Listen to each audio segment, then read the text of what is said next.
BJP वहां नहीं लड़ती, हमने किसको मात दिया? अमर बावरी नेता प्रतिपक्ष को हम पटक के आए हैं, अब हमें वोट कटवा कैसे कहेंगे जी? हमने नेता प्रतिपक्ष को तीसरे नंबर पे धकेला है, हमने सिटिंग विधायक लंबोदर महतो को तीसरे नंबर पे धकेला है, हमने रविंद्र पांडे 5 बार के सांसद को पानी पिलाया है बेरमो में, हमने उनको तीसरे नंबर पे धकेला है। जबकि आप आजसू जेडीयू और बीजेपी गठबंधन है, जयराम महतो अकेले लड़ रहा है। तो अगर साफ शब्दों में कहा जाए, अगर वे लोग चुनाव में नहीं होते हैं तो कम से कम 15 सीट जीतकर जयराम महतो की टीम यहाँ आती।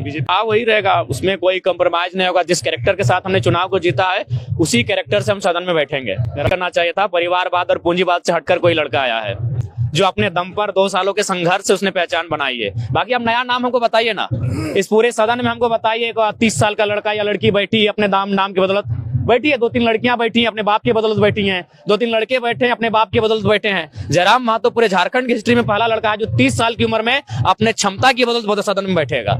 उस शख्स का नाम जयराम महतो है। संघर्ष में विश्वास, हमने संघर्ष किया है, हमने 12 बीमारियों को पार किया है, हमने चुनौतियों का सामना किया है, हमने गठबंधन को अस्वीकार किया है, हमने डिप्टी मुख्यमंत्री के पद तक को स्वीकार किया, हमने राज्यसभा के ऊपर को स्वीकार किया है। क्यों ना घुमान करें भाई? विराट कोहली का एक स्टेटमेंट था कि हम अपने प्रदर्शन पे क्यों ना नाच करें। हम 2 बजे रात को प्रैक्टिस करते हैं, लोग 8 बजे रात को जाके सो जाते हैं। तो अगर हमने प्रदर्शन किया है और अपने प्रदर्शन पे गर्व ना करें तो निकम्मे लोग भी हमारी बराबरी करेंगे। हम यहाँ हैं, हम तो कहना चाहेंगे कि ये हमारे आदरणीय जो हेमंत बिस्वा जी बहुत टैलेंटेड पर्सन है, उन्होंने पंचायत अध्यक्ष रूट के गए, उनको मनाने घर पहुंचे। निरंजन राय एक निर्दलीय प्रत्याशी को मनाने घर पहुंचे।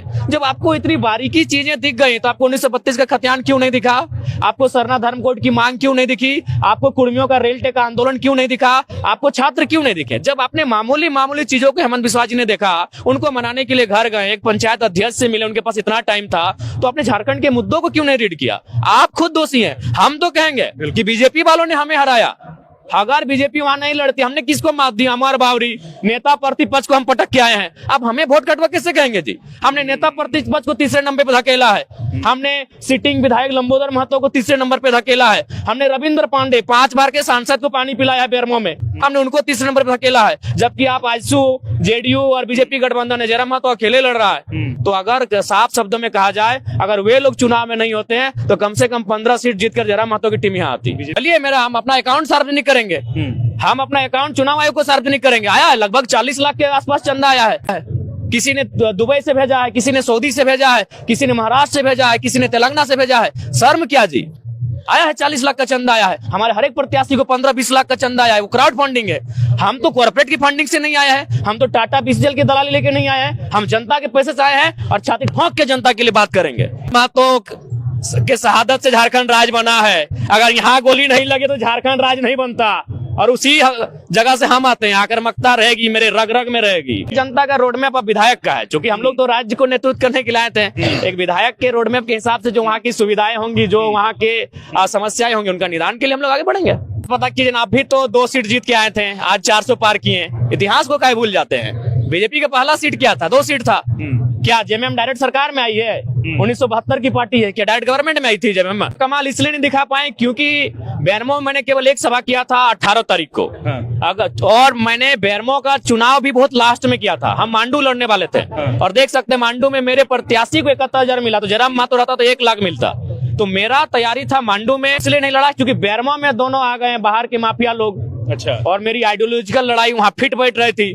झारखंड राज्य अलग ही हुआ था जिस विचारधारा के खिलाफ, वो दोनों आ गए बेरमो में, तो वहां लड़ना मेरी मजबूरी कहिए, मेरा शौक कहिए या मेरी नियति कहिए, वहां मुझे लड़ना था। हारना वो अलग विषय। मैंने पहले कहा था कि बेरमो में चुनाव जीतने के उद्देश्य से नहीं आ रहा हूँ। अगर मुझे जीतना होता तो हम गोमिया लड़ते, गोमिया में 70,000 वोट लाए थे। अगर जीतना होता तो हम मांडू लड़ते, मांडू में 1 लाख वोट लाने की संभावना है। मैं भरोसा था अपने कैडर्स पे, लेकिन अंततः ये सामने आया रिजल्ट कि लोग जेल कैंप को तभी वोट देंगे जब वो जयराम का भाषण सुनेंगे, और अगर मेरा भाषण नहीं सुन पाएंगे तो वोट नहीं करेंगे।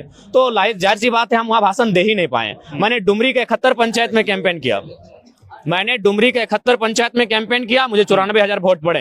बेरमो में मैंने केवल एक जगह भाषण दिया था, बेरमो करगली मैदान में। अगर वहां मेरे पास समय होता तो बेरमो भी हम जीत जाते, क्योंकि बेरमो में भी हम लोग 60,000 वोट लेके आए हैं और बस 15,000 इधर उधर करना था। धनबाद जिला, और मैंने जिस विधानसभा को जीता है वो गिरिडीह और बोकारो में आता है। मैं वहाँ भाड़े का घर खोज रहा हूँ, मैं वहाँ भाड़े के घर में रहूंगा, इनकी तरह नहीं। कि नेमरा से जीत के जाएंगे, दुमका में प्रॉपर्टी बनाएंगे, रामगढ़ से जीत के जाएंगे, बोकारो में प्रॉपर्टी बनाएंगे। ये जरा, चूंकि आज के डेट में अगर आप आम व्यक्ति की सोचते हैं तो उसकी संपत्ति के बारे में सोचना होगा, इकोनॉमी के बारे में, और इकोनॉमी का अर्थ होता है, सबसे बड़ा इकोनॉमी आपका जमीन से होता है, और इसीलिए मेरा वो स्टेटमेंट कायम है।